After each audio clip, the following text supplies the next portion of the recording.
வணக்கம். நான் சரஸ்வதி மோகன்ராஜ் பேசுகிறேன். இப்போ இது வந்து மாங்காய் வத்தல். இது வந்து மாங்காய் வத்தல். இந்த மாங்காய் வத்தலை வச்சு மாங்காய் வத்தக்குழம்பு செய்ய போகிறேன். அதுக்கு தேவையானது நாங்கள் 4 பேர் இருக்கோம். அதுக்கு 4 வெங்காயம், பெருசு பெருசாக ஒரு 3 தக்காளி வச்சுருக்கேன், கொஞ்சோண்டு புளி வச்சுருக்கேன், ஒரு பூண்டு வச்சுருக்கேன். இதெல்லாம் வந்து நம்ம உரித்து வெங்காயத்தை உரித்து கழுவி அரிஞ்சிக்கலாம். தக்காளியை வந்து நான் பீட்ரூட்டு சீவுறதுல சீவிடுவேன், சீக்கிரம் வதங்கும்னு சொல்லிட்டு. புளியை வந்து ஊற வச்சு கரைச்சி எடுத்துக்கலாம், பூண்டு உரித்து எடுத்துக்கலாம்.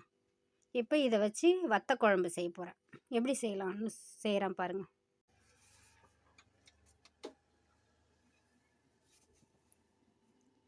இப்போ இதை வந்து வெங்காயத்தை உரித்து அரிஞ்சிட்டேன், தக்காளியும் சீவிட்டேன், பூண்டு நசுக்கிட்டேன், புளி ஊற வச்சுருக்கேன்.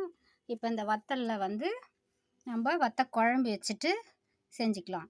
இந்த குழம்புக்கு தேவையான மஞ்சத்தூள், இது வந்து உப்பு, மிளகாத்தூள் வந்து நம்ம குழம்பு கூட்டிட்டு அப்புறமா சேர்த்துக்கலாம். இப்போ இதை எடுத்து வச்சுட்டு இதை தாளிச்சிடலாம்.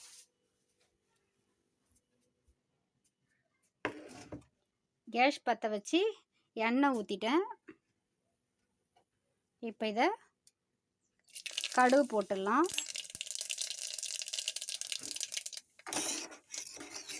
இப்போ இந்த வெங்காயத்தை மட்டும் போட்டுடலாம்.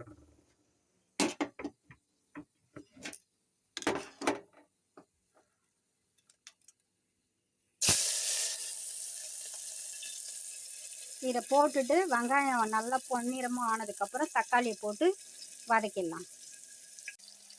இப்போ வெங்காயம் வந்து நல்லா கொஞ்சம் பொன்னிறமாக வதங்கிச்சு. தக்காளியை இதில் போட்டுடலாம். தக்காளியும் எண்ணெயிலே வதக்கிக்கலாம்.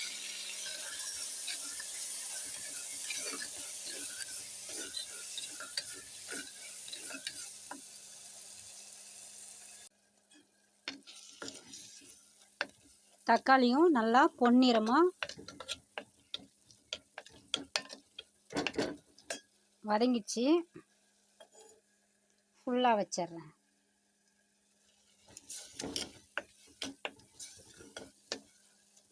ஃபுல்லாக வச்சுட்டு இது புளி கரைச்ச தண்ணி இதை ஊற்றிடலாம்.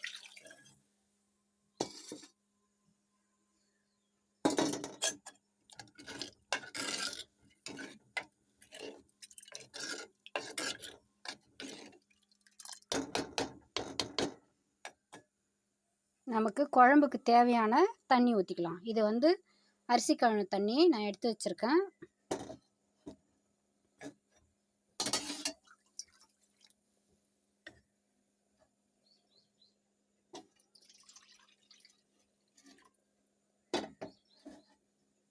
புளி கரைச்ச அளவுக்கு அதே அளவுக்கு தண்ணி கொஞ்சம் எடுத்துக்கிறேன்.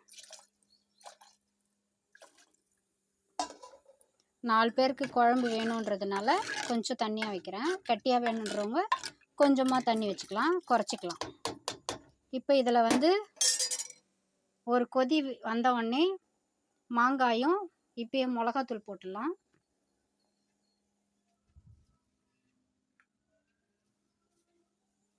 நமக்கு காரத்துக்கு தேவையான குழம்பு மிளகாத்தூள்,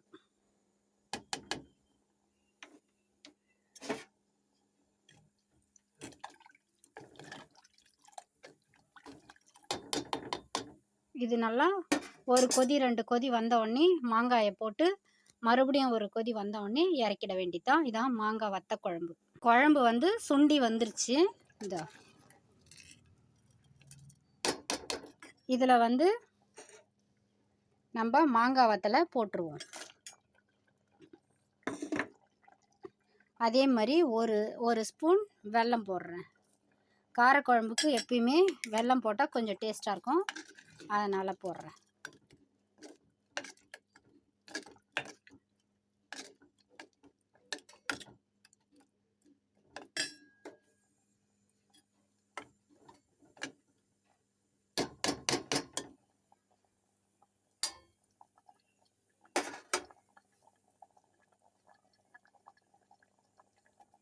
இதுதான் மாங்காய் வத்தக்குழம்பு. நல்லா கொதிக்க விட்டு இறக்கிடலாம். இதோ